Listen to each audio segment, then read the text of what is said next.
gap between episodes 1, The Phantom Menace, and 2, Attack of the Clones, we are here discussing Marvel Comics' Obi-Wan and Anakin, issue number 4. Mother Prawn and Kalara are hurrying far away from Obi-Wan and Grecker. They fired on their airship, which they believed would doom them to certain death. Obi-Wan, however, managed to get himself and Grecker down to the surface, jumping from the craft at the right moment.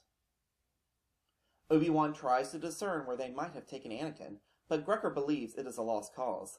Mother Prawn's faction has many fortresses burrowed in the sides of the mountains. Obi-Wan does not seem concerned, and is determined to head to the coordinates of the distress signal. He believes Anakin is capable enough to free himself and rendezvous with him there.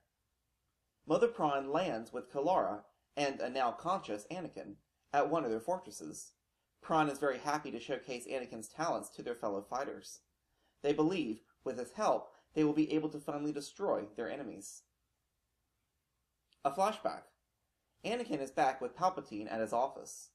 He is energetic about the prospect that they can take that senator down that they saw in the club earlier.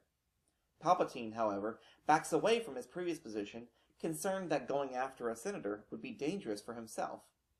He uses this moment to highlight the challenges of politics and the structure of the Jedi Order, where no one is capable of stopping this type of corruption from furthering. At least, not the way he paints the picture. Later on at the Jedi Temple, Anakin expresses his wish to Obi-Wan to suspend his training. He believes he cannot learn everything that he wants to learn from the Jedi, and that there is a bigger galaxy for him to explore. Obi-Wan consents to his wishes as the flashback comes to a close.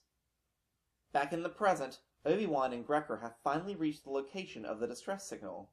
The area appears to be just another set of ruins, but, for what is supposed to be a lifeless planet, this area is teeming with dragon-like creatures who do not seem to want to be disturbed.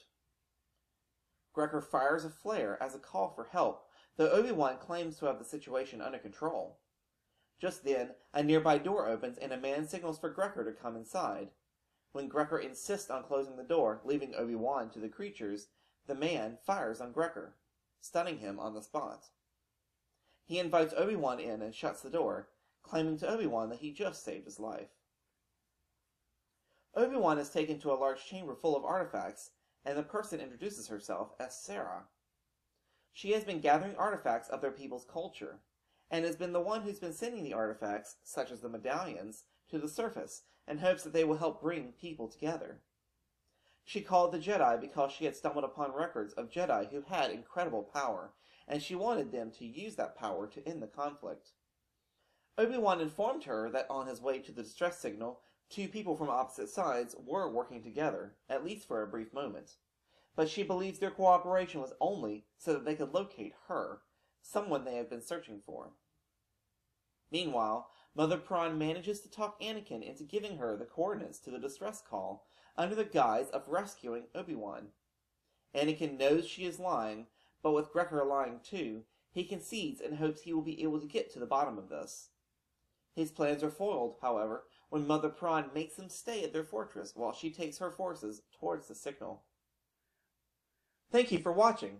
Be sure to subscribe to keep up with all the insight and analysis found here at Star Wars The Canon Explained. You can also follow me on Twitter, Instagram, and Facebook. Leave your comments and questions about this story or any elements of the Star Wars canon below. Till next time, may the Force be with you.